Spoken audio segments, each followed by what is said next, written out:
Iya. Dia kaya ngono ya. Bengi iki ora ana sing bantu karo Bagong. Pak. Gandeng aku wis kadung nantang Durna. Isen aku mundur, Pak.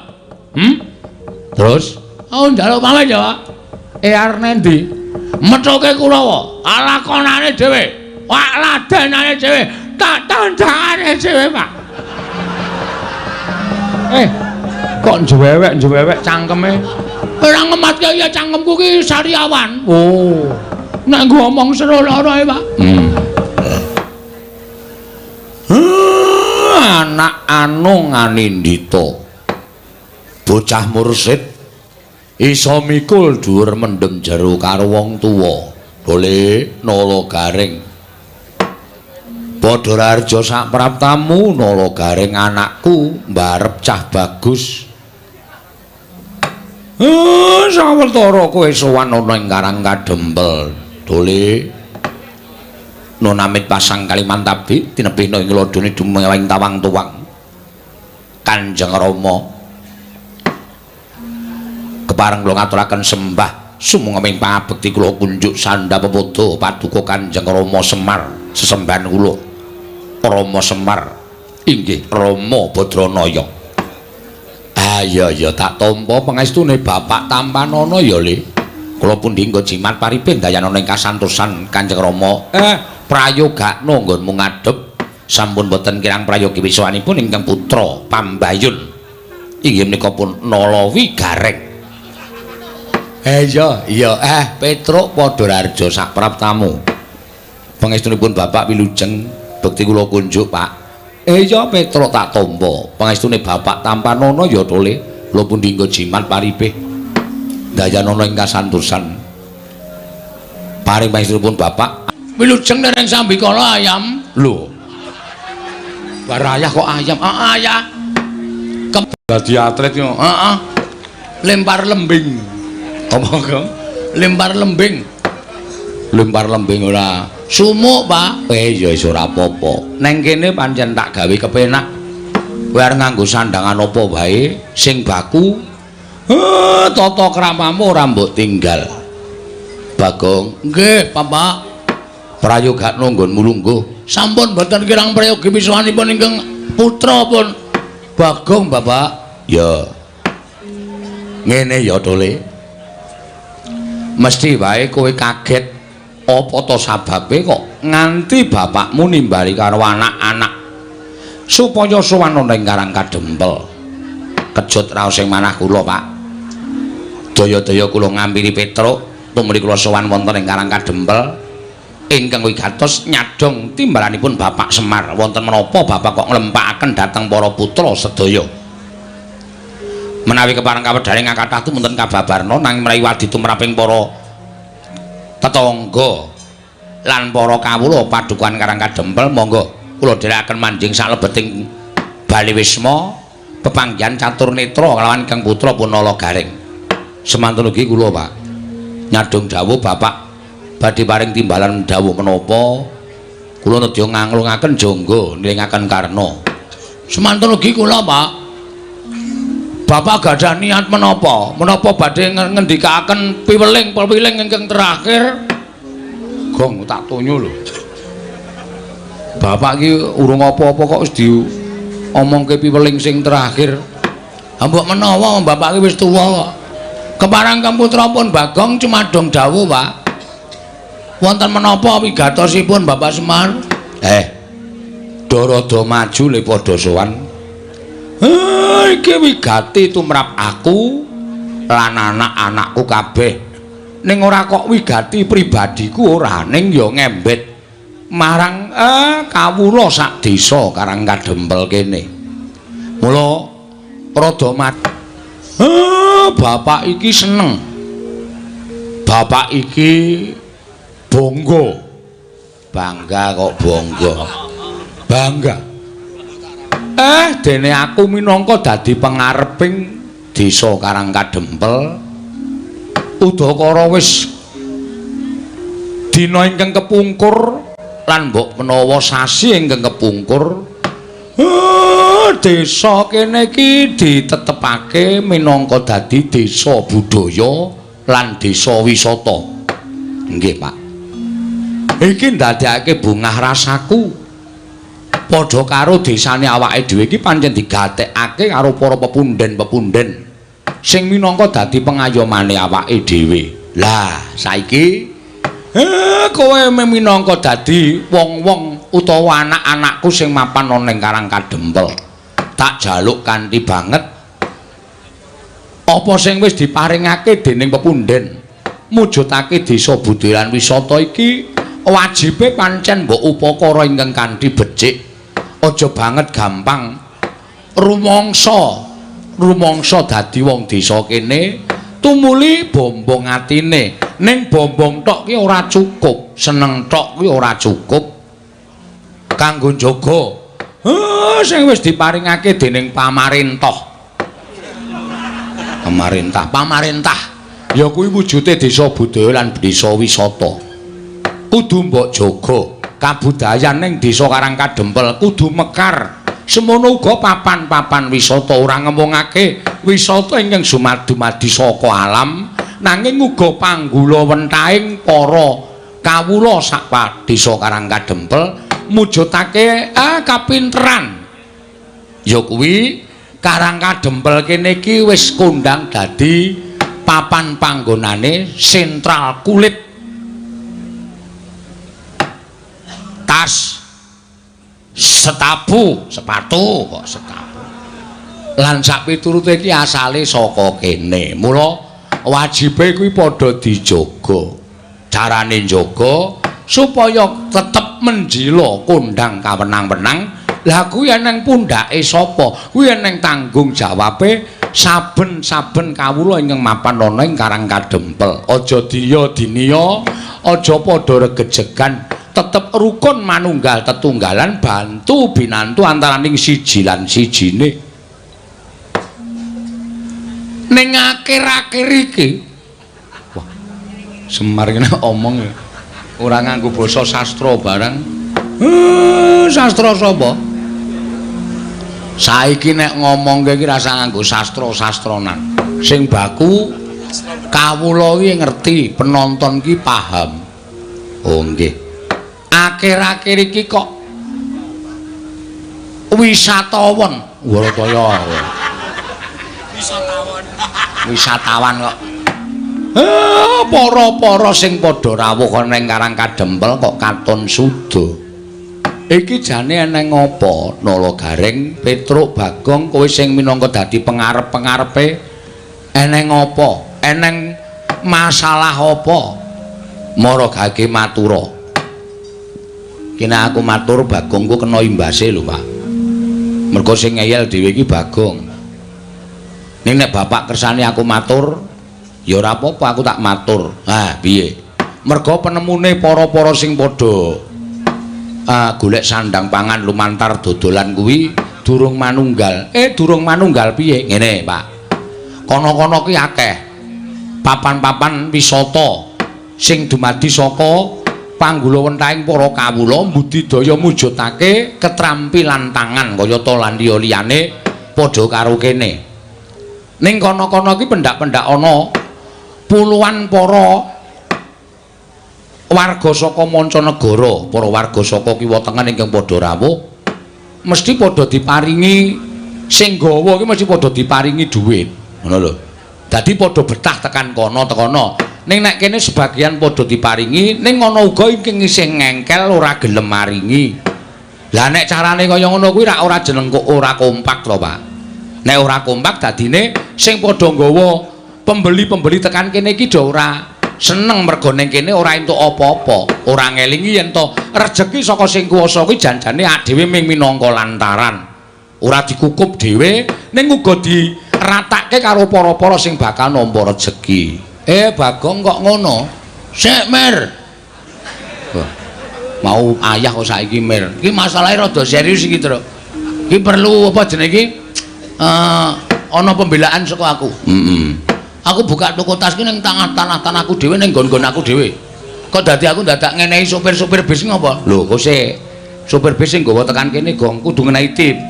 Kaya aja nganti kowe malak terus rezeki tok pek dhewe. Nek carane kaya ngono, ora mung kowe tok sing kapitunan, ning tangga teparu sanak kadang padha kapitunan. Mula sing kompak. Ayo, nek diparingi paringi semene bareng-bareng. Men kabeh mengko nek kondang kabeh tekan kene kabeh, dodolan kabeh, kerejeken kabeh. Ngono lho, Gong. Terus aku kon menehi. Heeh. Aja malak, tandane lho, rezeki iki nek malak sudone cepet, Gusti ora paring meneh. Percaya karo aku. Nek rezeki kowe ora malak, diratake karo tangga teparu, diratake karo sanak kadang, diratake karo sing wajibe nampa rezeki kuwi. Wo, arep ming entuk sithik ning ajeg. Entuk sithik ajeg tinimbane akeh ming sepisan. Pilih ndi? Pilih kabeh. Lho. Pilih sithik ning ajeg. Ah, nek sithik ajeg kudu tumindak kaya ngono kuwi. Apa-apa ki digawe sayuk rukun. Marsinamatan daya dinayan. Ngono lho. Ha ta? Ha iya. Piye rasamu? Duh. Ngopo e? Len dodok kena keprak. Terus piye nek menurut kowe? Nek pancen ngono wis kompak aku ya saiki melu. Lah ngono. Nek ora kompak ki bakal ya dadine ora apik. Nek kompak nyawiji tunggalan ki apa wae wis to, Gong. Sing bagot, sing abot bakal dadi enteng, sing angel mesti bakal dadi gampang. Lho, ya ta? Sithik akeh disyukuri. Aja malak. Oh iya. Ngono lho. Aja terus kowe entuk rezeki akeh terus ora mbrebel sithik-sithik. Oh, nek kaya ngono kuwi ora ndek kanca, ora ndek sedulur. Heeh ya, Tru. Ah iya, wiwit saiki kudu kaya ngono. Siap. Wis saiki aku arep padha karo kanca-kancane. Ya, ngono kuwi. Ah, syukur nek wis ana siji sing diudari, angka loro bab budaya. Bab budaya kuwi ya kudu dijaga. Merga iki awake dhewe mapan ana ing tanah ingkang kebak budaya ingkang wis dadi tinggalaning para nenek moyange awake dhewe mbiyen. Awak dhewe wajib nglestarekake. Ngono. Lah kok saiki padha diya diniya. Gareng wingi wis gelem jatil kok saiki wis ora gelem. Malah nek ana jatilan lunga. Aku ana sing ngandani nek jatilan ki musyrik kok ya, Pak. Ana sing ngandani nek jatilan kuwi nyembah setan. Sing kandha sapa? Hah? Sing kandha sapa? Ya ana pokoke ya ana. Pokoke budaya ya wayang barang kuwi ora apik, wayang kuwi ora becik. Dugangane cangkeme kuwi wong. Kowe iki ora kok nyembah wayang. Wayang ki dadi tuntunan, tontonan, tatanan lan tantangan. Kowe tak omongi ya, wong ndelok wayang ki nek tenan-tenan le ndelok mesti bakal entuk ngelmu sing apik, ngentuk ngelmu sing becik, entuk tuntunane falsafah Jawa. Ngono. Wong Jawa ki alus. Wong Jawa ki kebak sasmita, ora kok cobloko. Mula jroning wayang iki digelar kaya ngene iki padha didhawuhi ngonceki sasmitaning lakon sewengi mau apa, becike nggo nendi, alane nggo napa. Kuwi ayo padha dionceki iso nggo sangu jroning urip. Ngono. Lah kowe kok percaya karo wong kono-kono sing ora seneng karo budayane awake dhewe. Mongko kuwi wong Jawa kok nglarang adat budaya Jawa. Uteke wis kuwalik. Nggih. Nek kowe dadi wong Jawa, aja gelem kowe dadi wong liya. Ana tetembungan, kowe aja gelem dadi tamu nang omahmu dhewe, aja gelem dadi wong liya nang negaramu dhewe. Lincak blangkon surjan jarik kuwi tok upakara sing apik. Aja diganti sandangan liyane. Wong nyatane kuwi ya sandangan apik, ya sandangan becik. Iket ki bakal ora le nyolong. Lah kok dadi disalahke iki luput ning nggon apa? Kowe kelingan ora? Wayang iki mbiyen dienggo nyebarke agama karo Njeng Sunan Kalijaga. Lah kok dadi ana sing muni kaya ngono kuwi?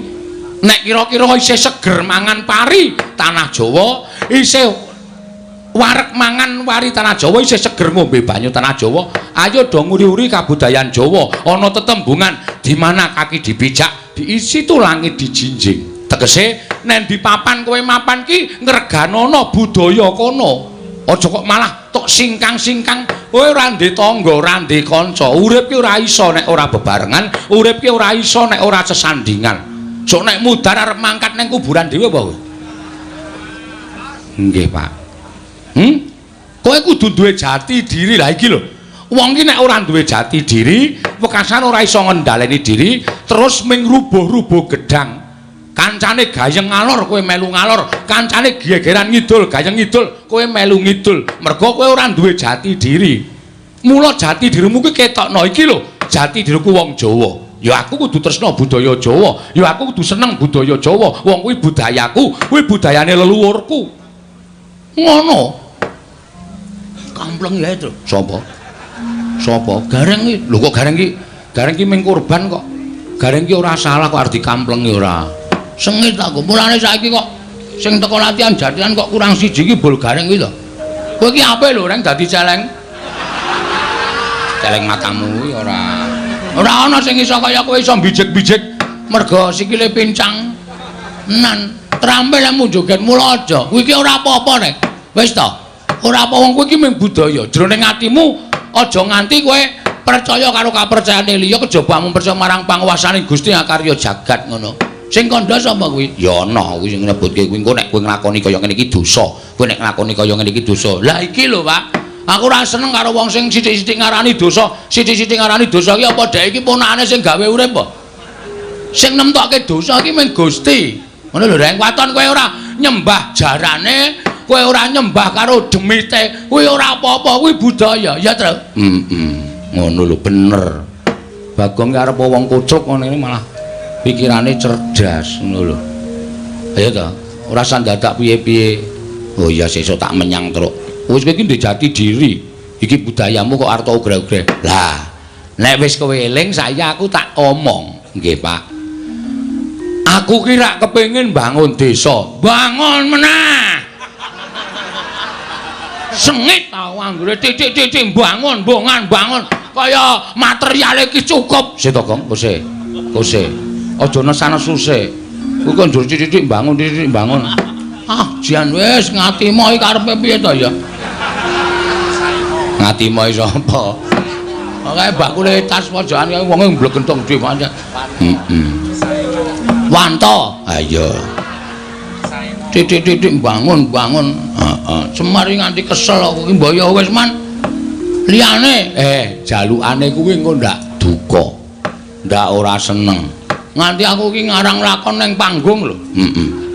Mergo mung bongan bangun.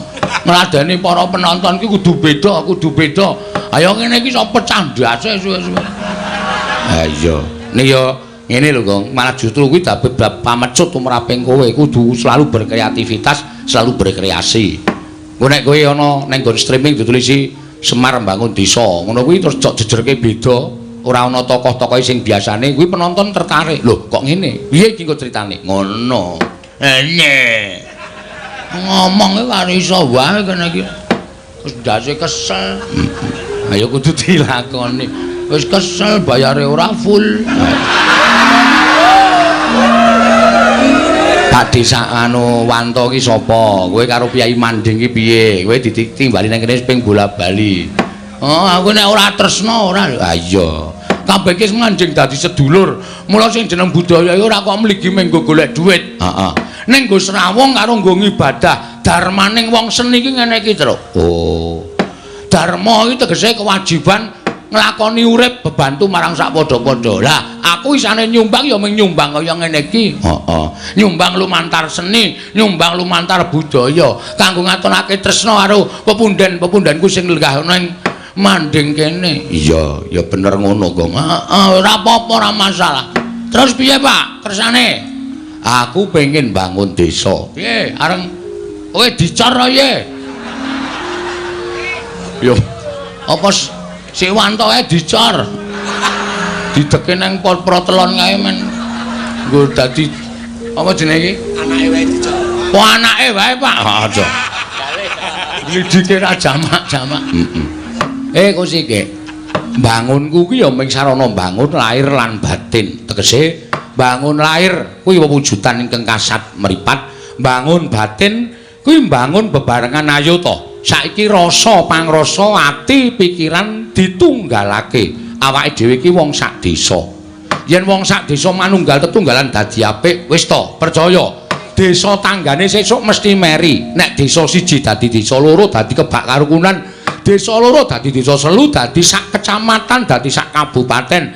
munggahe dadi sak negara rukun apa ora kepenak uripe awake dhewe. Bener Pak menika. Ling terus kersane Bapak pripun? Niki anak-anak mung kari nderek, anak-anak mung kari manut kersanipun Bapak Semar. Nggih. Kersane Bapak pripun kula kantun nderek. Nggih. Kersane Bapak pripun kula kantun nderek. Aku ana syarat-syarat sing kudu dilakoni. Syaratipun menapa, Pak? Syaratipun menapa? Syaratnya apa, Pak? Apa anak-anak kon urunan semen loro-loro? Semen loro-loro nggo ngapa ora? Ayo bantu Bapak, kowe wedi reng. Sak rit. Kowe. Sing setengah rit ditibake ning Karang Kadempel, setengah rit kaya omahmu. Nggo apa? Guru ki kowe. Ya karaku kok sia-sia ki ngapa tegang ora? Aku iri karo kowe. Heeh, ya wis ben bejane dhewe-dhewe kok. Dan tenan kowe iki. Ngene kas wis-wis wis ben ora apa-apa. Ha iya. Semono galeng iki. Wah, remuk awake karepmu. Ya wis ben wong iki senengane ngopo to. Heeh. Kowe arep dikai jaket rek karo sapa? Karo bakule kulit. Oh, ning ora ana ukurane jaket kok ukuran U. Apa kong jaket kok ukuran U? Paling cilik kuwi. Ha iya. Terus kersane Bapak, aku tak ngandhake syarat-syarate marang anak-anakku kabeh. Nek kira-kira aku ngandhake syarate kowe iso mujuti apa ora? Kersane siji. Aku kepengin Karang Kadempel kene iki ora ketamung sedhela tetunggon Kembang Cangkok Wijaya Mulya. Waduh, Sinuwun Ndarawati sing kagungan. Iya. Anakku telu sing saguh rana sapa? Waduh, aku nek tekan ngado-ado ki awakku dadaku sesek e, Pak. Petro piye Petro? Sikilku ki lagi wae mari asam urat. Aku nek tekan kono ya ora tekan, Pak. Bagong apa? Aku ki meh gejala bisu ya, Pak. Gejala bisu kok iso omong iki, gejala bisu ki penyakit piye aku tak takon karo kowe. Rumangsaku kok ora omongane kok sarwa. Siji Sekar Wijaya Kesuma, loro ya kuwi Pustaka Jamus Miang Jimat Kelima Sada. Nggih. Angka 3 ya kuwi pusaka kang loro cacahe. Nenggala karo Alugara. 3 pusaka utawa 4 cacahe kuwi gawanen supaya prapta ning Karang Kadempel, lenggah sawetara ning Karang Kadempel. Nek 3 kuwi iso rawuh ning Karang Kadempel, pambangunan desa iki bakal rancak Nalagaring Jiwa Ismaya aku ngaturke bekti. Ndara Antarja kula tampi. Nalagaring slamet. Mangidunipun Ndara Wilujeng. Slamet kele, dekle. Piye rek?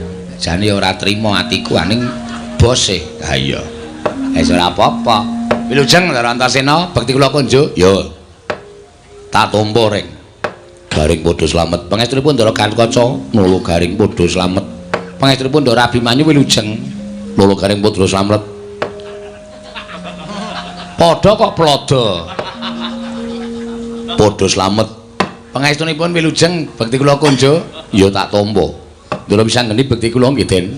Petruk tak tampa pangestuku Tampanana ya Petruk nggih. Ndara Antasena ya terus tak tampa pangestuku Tampanana nggih. Ndara Garukaca ya Petruk pangestuku Tampanana nggih.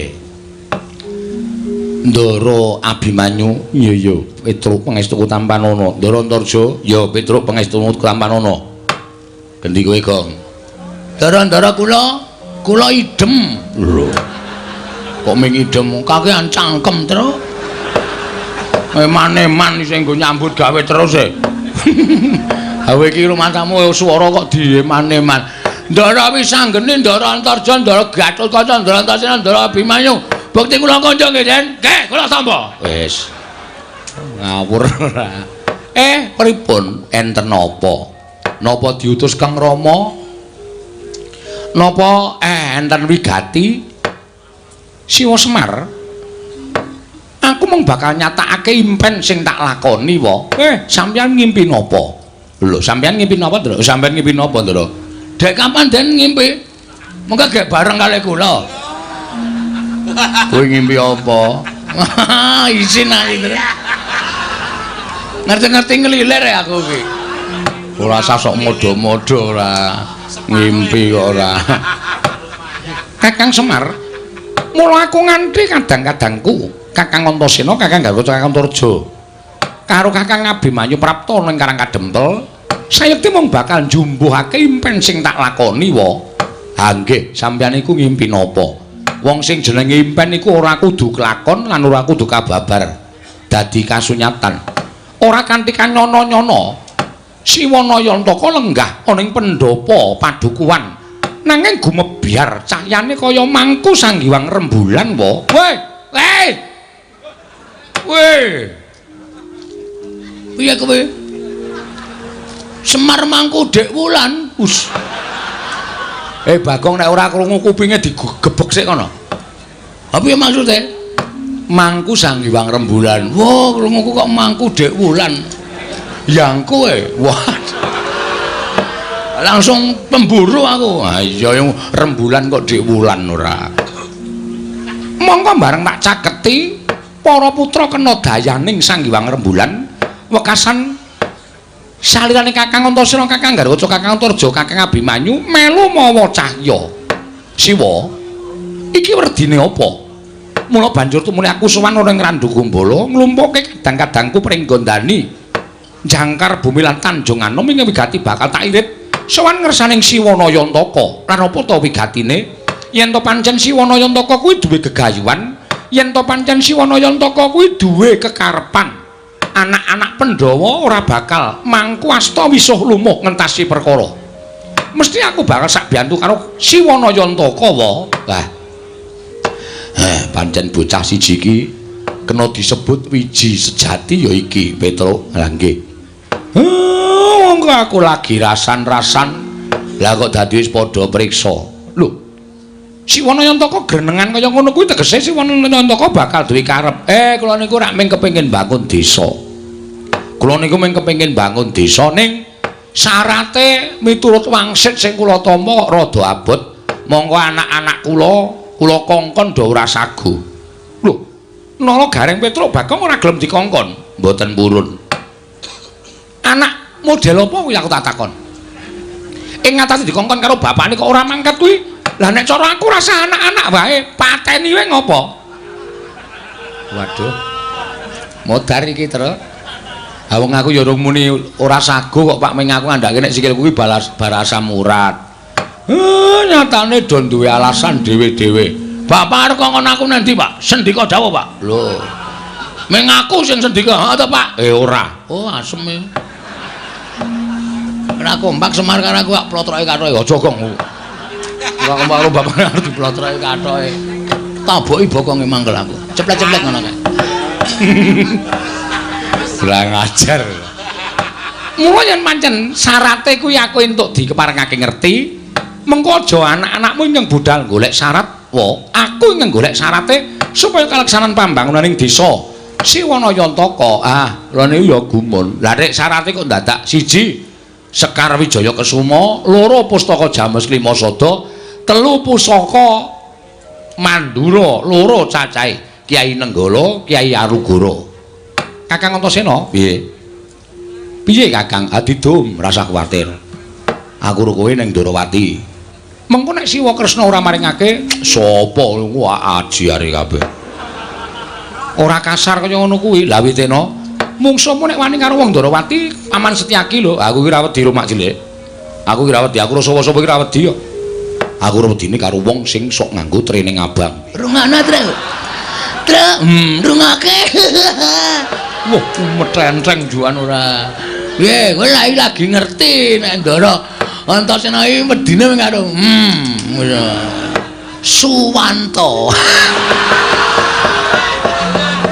Gamanmu ya apa? Weh, untukku wis ra ono kabeh. Takmut. Mesti risi. Heeh. Kuwi mengko didum. Lah terus sing ning Ngamarta kuwi dia pasrahke karo anak-anak sing ditresnani karo para pemuda Pandhawa. Sapa? Kakang Garuda karo Abimanyu. Oh, Kakang Garuda karo Kakang Abimanyu. Oh, iki rak anak emas. Wanggre suwan negara Ngamarta. Wo, ngono. Pandhawa lilih kabeh. Weh lah cocok. Lah terus sing ning Mandura Kakang Antarja ora ana kancane ben dikancani Bagong. Kula mboten iso niku. Lah ngopo? Ini awake rada meriang e. Gong ming ning Mandura kok. Wah, Mandura iki gawat e. Baladewa etra. Nek nganti kosokan mrono ajeng nyuwun ngambil Nenggala kali Alugara. Kepiye? Matane ramrek. Nenggala disile dugang cangkemmu. Modar ora kowe. Kowe wae ana sing melu. Aku lu sikilku asam urat kok. Gareng wae. Lho iki tangane tikle miprate kira sikile becik kon tekan Mandura nalarmu piye to? Nganu mawon kula usul Ndara Antarja piyambak mawon. Nggih Den, kendel lho nika. Tenan luwane ndi dhewe wani nggih Den nggih. Ya saura-urane ana kanca, mongko kanca sing tak cocoki ming kowe Bagong. Waduh.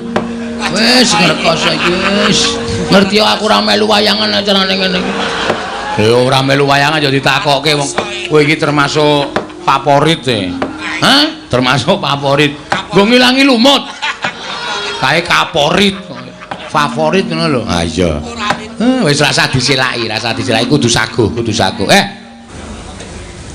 Begawan Durna kasepuan Gong, kasepuan Mayit lho. Mayit dengkulmu kuwi. Begawan Durna. Patih sengkune mau ketoke melu mlebu bareng karo anak-anak Pandhawa komplit ning kene kok njur nglesot metu meneh. Sajake gila sajake. Sajake ayo. Wong ki nang ngres tumindak eleke mesti weruh kanan iki mesti wedi sik kok, Tru. Wis ben dibagekke karo bapak. Bagekno Pak rawuhe Begawan Durna. Nek ana apa-apa iki mumpung ana putra-putra Pandhawa mesti ora bakal wani tumindak piye-piye. Penemban wilujeng. Gandhok bleguduk suaru gembol Sumorante. Ya Semar, slamet tek aku. Pangestuku Tampanono ya Semar. Kula pundi nggo jimat. Penemban Durna bekti kula kunjuk. Nala gareng tak tampa pangestuku Tampanono. Nun inggih sanget anggen kawula murid dadosaken jimat. Bekti kula penemban. Oh iya Petruk tak tampa. Pangestuku Tampanono ya Petruk. Nggih, wilujeng. Bekti kula penemban. Oh iya Bagong. Pangestuku Tampanono ya Bagong. Ngene nggih, sanget anggen kawula kok mboten nitih kuda. Hus. Ora tau numpak jaran. Oh nggih ampun. Ngapunten lho ming nyuwun prisa. Kowe takon ning sengkring ning ati. Nggih nyuwun ngapunten karang ya ming takon kok. Eyang Durna wilujeng. Wis anggene slamet tek aku wis anggene. Bektiku katur ya Eyang. Iya tak tampa cah bagus. Eyang Durna slamet rawuhe Yang. Lho, iki Antasena. Heeh. Slamet Antasena pangestuku Tampanono. Eyang penemban bekti kula kunjuk. Iki kaya suarane Abimanyu. Kasinggihan mekaten. Bekti anu pangestuku Tampanono ya Abimanyu. Kula pundi nggo jimat Eyang. Bekti kula kunjuk Eyang. Iki kaya suarane Gatotkaca, Radyora Permana mlebu ning padukan Karang Kadempel. Inggih, ingkang wayah ing pringgondani. Pangestuku Tampanono, Garukaca. Eyang bekti kula kunjuk. Lho, iki kaya suarane Antarja. Inggih. Pangestuku Tampanono. Kanjeng Eyang bekti kula kunjuk. Iki kaya suarane Irawan. Inggih, dasar kepara nyata. Pangestuku Tampanono Irawan. Inggih Kanjeng Eyang kula bekti kula kunjuk. Iki kaya suarane Janaka. Inggih, bekti kula kunjuk Kanjeng Eyang. Tak tampa Janaka pangestuku Tampanono. Wah. Oh, cangkeme Bagong. Iki senengane bebeda kok, Gong. Seneng ya aku. Ayo pendhita gleleng ning mripate lamur. Dadi ora nek dienggo dolanan ki iso. Wong ora ana Janaka kok ya. Apa iki kaya Gatotkaca kaya Antarja. Berarti kae lamur ta, Tru. Oh iya, wah mulane kae apa kacamatane digandulke ning dodhoke apa. Dinai rante. Ha engko nek ora permono sapa-sapa terus dipasang. Penemban, enten apa? Rawuh wonten ing Karang Kadempel. Iki ngene ya Semar. Pramtaku ning Karang Kadempel kuwi sepisan tilik marang kayuwananing kulawargamu lan anak-anakmu kabeh para Panakawan. Dene ndungak angka loro, pramtaku iki ora saka ngarepku dhewe nanging aku diutus dening anak Prabu Duryudana. Lan kacarita anak Prabu Duryudana kuwi ngimpi Semar. Nyumpena. Pancen kepara nyata. Lah, sumpenanipun babakan menapa? Nalika semana anak Prabu Duryudana paring dawuh kalawan aku yen to 7 dina ing kepungkur mau ngimpi ketemu karo kowe jroning pangumpen Nalika semono gumebyar cahyamu mawa teja. Mongko nalika kowe lungguh, katon banget yen to kowe nembe mangku Sang Hyang Rembulan. Nalika semono kowe paring dawuh kelawan anak Prabu Duryudana, sinuwun. Monggo kula aturi ngasta. Rembulan menika Sang Hyang Candra menika wonten negari Ngastina. Menika dados sarana tentrem, ayem, rukun lan saya nginggahaken derajat pangkatipun sinuwun Prabu Duryudana gregah wungu saka nindra anak Prabu Ngastina. Tumuli dawuh karo aku supaya sowan ning Karang Kadempel ingkang wigati Semar. Ora ana kejaba mung dina samengko aku kadhawuhan supaya mboyong marang kowe nang Negara Ngastina lan kowe kudu iso njlentrehake apa ingkang diparingake marang Prabu Duryudana, apa ingkang mbok caosake marang Ratu Ngastina. Merga tembunge jroning impen mau yen sinuwun Prabu bisa mboyong ya kuwi pewujudan ingkang mawa cahya ingkang mapan ana ing pepangkonmu mau bakal saya kuncara Negara Ngastina. Wis kuwi wae sing bakal dadi aturku marang kowe. Yen kowe saguh ayo mangkat, ning yen kowe ora saguh sebabe apa? Maragake kowe matura. Lah kok kabeh do ngimpi aku ki ngopo? Dadi lakone, Pak? Semar bangun desa. Ha iya. Wis diwangsuli wae. Bapak kersane piye? Nek kersa ya mangkat. Nek ora kersa omong karo Begawan Durna kuwi. Ora gelem rono ngono. Alasane apa-apa? Amboyenmu kumat apa piye? Bapak ya amboyen. Nek lungguh dadak masangi krikil. Dipas-paske. Gak omong, Pak. Ha engko nek Begawan Durna nesu perkara aku ora gelem ning Ngastina. Lho. Ha iki ana nom-noman pendhawa iki nggo ngapa? Teng pendanang iki. Gus. Iki kok karo bendarane kok Ndara Antasena ana, Ndara Gatotkaca ana, Ndara Antarja ana. Namung kon Jatasi Durna sago nggih, Den? Hah? Sing tetek ta? Rasa ora ndirasa kepenak. Sago ta Ndara Antasena? Ya nek Eyang Durna salah tur ora kena dikandhani, nek tumrap aku hukume Antasena ki sapa sing salah tur ngeyel, wajibe dijotosi. Kosek. Perkara iki aku ora bakal ngeyel. Perkara iki aku ora bakal mel. Ning aku mung kepengin ngerti Semar kuwi gelem sowan ning Ngastina apa ora? Nek gelem ayo tak boyong. Nek ora sebabe apa? Mung kuwi tok aku ora bakal ngeyel. Nuwun sewu. Kula niki lagi arep duwe gawe. Lho, ngapa? Mecah sirahe Bagong apa piye? Bagong. Arep dipecah sirahmu. Wah, pecahe sik to. Iya. Ora ngawur nino. Sang arep kok ora ngapa-ngapa diwarai. Wah, geceke sirahe. Urung ana masalah kok. Gawe masalah, Pak? Oh iya. Kok bapak kok ya manut ki piye iki? Kok ya oh iya. Sing ngomong sapa iki mau? Bagong. Tak kira Ndara Wisanggeni. Ah, beda. Wisanggeni cilik kok. Aku gedhe kok. Beda no. Nah aku gedhe nek ditemesok tambah gedhe kok. Nuwun sewu, kula niku nedeng gadah damel. Lho, kowe duwe gawe apa? Kula kepengin bangun desa. Mula nem-neman Pandhawa sami rawuh wonten mriki, lancur-lancur Pandhawa sami rawuh wonten ing papan mriki, mergi kula kepengin bangun desa. Mujudake desa ingkang kebak karukunan, kabagyan, katentreman lan nampi berkah Wang Mahanasa. Mongko syarate nggih pinten-pinten syarat sing kula ajeng kula gayuh. Nek nganti desa niki kula tinggal, napa sing kula jangka ora bakal kasembatan. Semar, pripun? Kowe iki tekan Ngastina ming sedhela, ngono? Tekan Ngastina ming sedhela, ming matur ngesanipun anak Prabu Duryudana. Sinuwun, kawontenanipun kados mekaten, menika wujudipun mekaten, menika wujudipun kados mekaten lan naminipun mekaten. Mergi menapa panjenengan ngimpi ing mekaten menika jalaran tegesipun artosipun mekaten. Meng kowe cukup menawa wis rampung kowe njaluk bayar pira? Nggon ngomong kuwi njaluk bayar pira? Dijoli dhuwit pira kaya omong. Aja meng yutan yen perlu miliar. Aja meng miliar yen perlu triliun.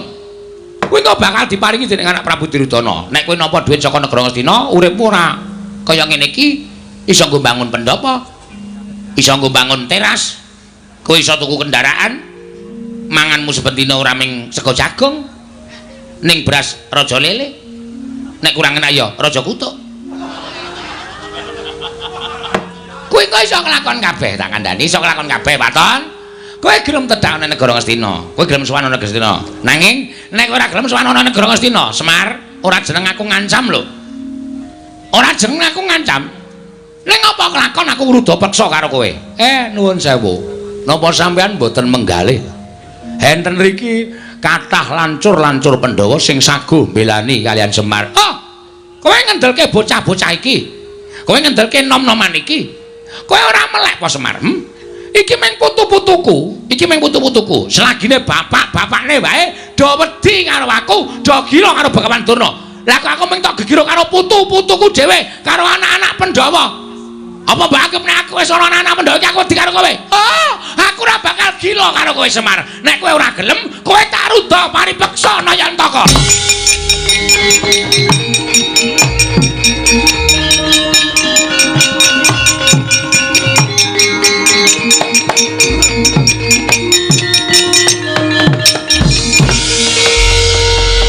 Ngandel ora? Bocah iki arep ngopo iki? Hei. Arep metenteng ya, Pak. Ayo metenteng tunguk ngisor, tunguk dhuwur metenteng keleke pas rai. Wis tak semprot. Mendandurna. Loh, iki Bakong. Arep ngopo kowe? Sampeyan wau ngendika pripun?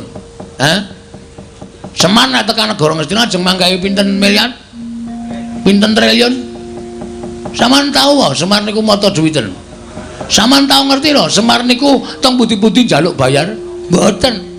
Semar niku ndongani sajan wae digawe dit ra gelem. Semar niku mimpin genduren wae disangoni ora gelem. Apike Semar teng mriki niki lho. Nek perkara negeske impen tok Semar terus njaluk duit miliar, duit triliun. Niku anggape bapak kula niku mata duwiten wae piye? Heeh. Nek bapak kula niku duweni penemu, duweni jati diri ora gelem rawuh teng negara Ngastina, niku sebabe bapak niku duwe gegayuhan. Inggih menika mbangun desa. Monggo syarate angel, syarate kudu digayo. Nek bapak ninggalke desane teng negara Ngastina, tegese bapak niku mementingkan diri sendiri tapi tidak mau tahu tentang keadaan orang banyak. Wah. Edian Bagong kata-katane apik. Meneng sik Antasena. Wah. Pak totok ndasmu lho kowe. Weh, lali aku tak kira kowe bolone Durna. Ana mburine Durna e. Nuwun ngapunten niki lagi serius sampun dikisro omongan kula. Lho, terus sampean kok dadi nek pancen kowe ora gelem tak boyo marang negara Ngastina, kowe tak rudha paripeksa. Bapak ngendika, napa sampean mboten wedi niki enten lancur-lancur Pandhawa. Anak-anak Pandhawa. Selagine bapakne anak-anak Pandhawa wedi karo aku, apa meneh bayi-bayi, putu-putuku, anak-anak Pandhawa. Aku ora wedi. Nun sewu lho, mulutmu harimaumu. Kowe nek omong nganggo dipikir, ngoten. Nek ngendika nganggo dipikir aja waton ngendika sampe enake dhewe. Nek sampean ngendika sampe enake dhewe, ngrekoso urip sampean teng Karangkadempel. Terus kowe arep ngapa? Kula mewakili bapak mboten ajeng tindak teng negara Ngastina. Lho, piye? Tegese kowe wani karo Begawan Durna. Lho, piye ta cah iki? Posisi ngene iki mboten ateges kula wedi. Kula wani sekecap padha sakecap karo sampean niku merga kula wani penembar. Ora kok kula perkara wedi. Kowe wani merga nek kene ana anak-anak Pandhawa. Lho, mbok kon do bali. Ijen padha ijen karo sampean. Nganti sampean iso menang karo aku. Meguru karo wis 20 taun. Gong. Kuwi rapisan-rapindo mesti gawe masalah kaya ngono. Gong. Wah, apa itu? Mbok wis mundur kuwi perkarane bapak kok. Santai wae to. Kowe goblok kok goblok piye? Ha iki nek ora digawe masalah terus piye mengko bar limbukan bubar. Nganggo utek ngomong.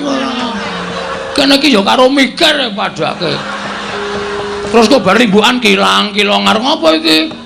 Wah, tenan dijaluk nes dite. Ha iya. Iku mulo digawe masalah Durna ora wani tak gawe supaya wani. Ben mengko ana terusane. Konjur padake ora ganggung-ganggung. Lha nek ngono kowe wani karo Bagandana, sing tak wedani apamu? Bagong, gandeng aku tak bengok wis ceng-cengan. Mulai iki ayo padha didadekake. Ayo metu Jawa, ora banget. Dengan jagung bakarane. Endi? Lho kok endi? Ono, Pak. Sak ngerti ku meng sate kambing. Wah, wis cilaka tenan. Kok cilaka piye? Durna wani. Ayo tandangi. Kowe wis wani nantang Begawan Durna kuwi ana tembungan jagung bakarane tanggung perkarane. Saya tak takon karo Ndara Wisanggeni. Kowe arep takon apa, Bagong? Sampeyan mau rawuh mriki nak pun sendika mbelani bapak to? Mbantu karo bapakmu ora mbelani. Lah saiki nek pancen bantu niku sampeyan kudu sago ngundurke Kurawa. Kusik. Aku mbantu le mbangun lho, ora ana mbantu perkara liyane. Biar ora. Nek Siwa Semar bangun desa aku mbantu, nek perkara liyane kon ngundurke Kurawa kuwi aku ora ana perkara karo pepundhenku Kurawa. Ya ora masalah wong aku ya ora tau weruh kowe perang kok. Kowe kisane meng modal lambe. Ya majuran kaya inspektur rasane. Daratasena apa, Gong? Sampeyan bantu kali Semar to? Bantu mesti. Nek bantu mbok tulung Kurawa diundurke. Aku yo ming bantu le bangun desa ora perkara kok tekan kene ora niat gelut. Aku usirku ndelok jagat iki supaya tentrem, ayem ora ana regejegan. Ha terus fungsine kula nantang Durna niku mau. Lho, sing nantang sapa? Kula. Kok sing temandang aku. Nek wani nantang wani nandangi. Ya, ora masalah. Oke. Kita wis do pidak jempol iki kita. Ndara Gatot Kaca? Nggih. Saman nate kemutan mboten? Perkara apa? Biyen jaman sampean dijedi teng Kawah Candra Dimuka? Iya. Niku asline sing ngetutke meng kula. Petruk ora wani tekan kawah, Gareng ora wani tekan kawah. Napa meneh Semar nek kena panas leleh. Sing tekan pinggiring kawah ngenteni Ndara Gatot Kaca jedul saka kawah niku meng kula. Apa mbiyen aku akon? Nggih mboten. Ora kewajibanmu to? Nggih. Ah terus kula tak takon, kewajiban sampean napa? Aku dadi satriyaning praja. Satriyaning praja kewajibane ngayomi para kawula negara Ngamarta.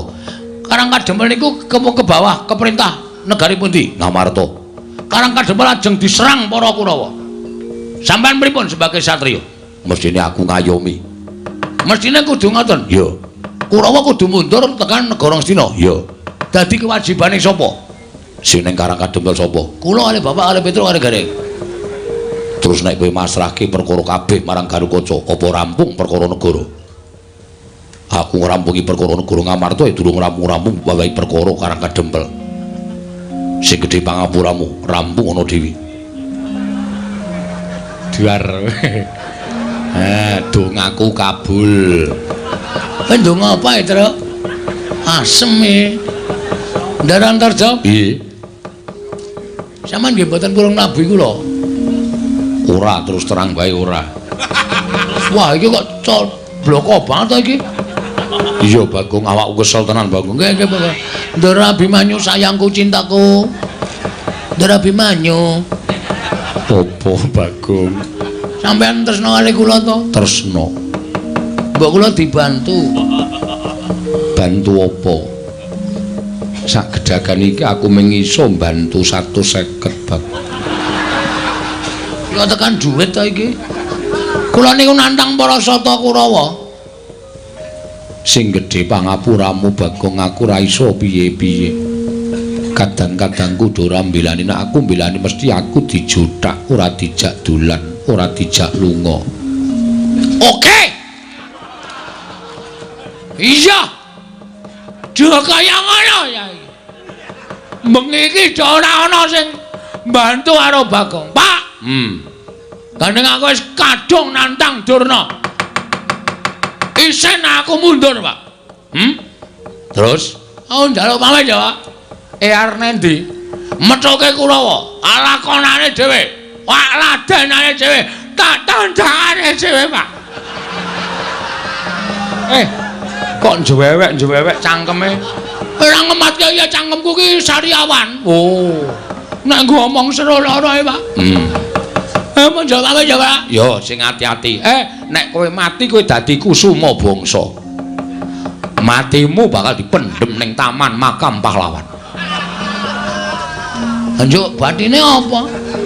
Mati ora iso urip meneh kok. Ya Pak, nyun pamit yo. Yo sing ati-ati. Petro, kowe tega tenan karo aku?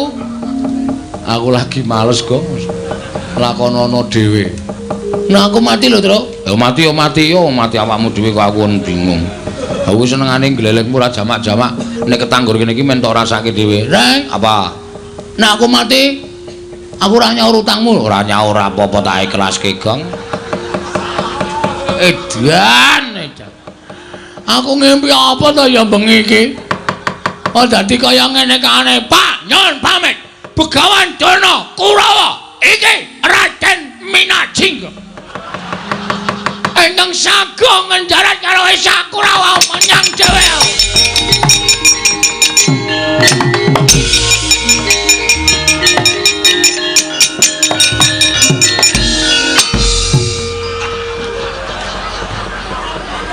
Kok tekan kene? Aku liwat mburi omah ya, Pak. Aku bareng tekan ngarepan kok rasane tratapan keweden. Terus menggok liwat mburi omah. Mulane pitike do bubar kabeh. Lagi do angrem. Kok marai bubarke pitik. Tru, mbok orane to, Tru. Aku bantunen. Gong, ngapa kowe ngejak omong aku? Ora sayang karo aku abdimu ora tok belani kowe. Ora usah kuwatir, sing maju aku. Tenane. Tenan. Asli? Asli. Meng dhewe karo Kakang Garukaca, ya Kang? Iya. Karo Kakang Antarja, ya Kang? Oh, Dimas. Karo Abimanyu. Ya nyu ya. Inggih, Kakang Mas. Asem do bebeda aku. Tak plotroke kathokku. Aja. Kondur ngono. Mangkel aku wis tratapan lho. Mangkel aku nek carane ngono gunega aku nek lakon Semar Bangun Desa. Lho, kok omong apa? Adeg-degane aku. Asem saestu, Den? Yo tenan. Wah, asem iki. Iki mbantu ora? Ah mestine aku mbantu. Wong Kakang Antasena kale omong kaya ngono kuwi takon. Wah! Ih kowe, waduh. Kok tak pecah ndasmu lho kowe. Kok ndugang barang gemes aku. Angseng tenan.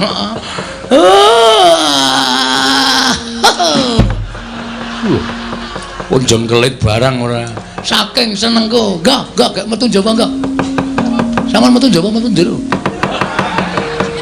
Ya ayo nek ngono metu njaba. Karo aku bulane do seneng metu njaba ora masalah.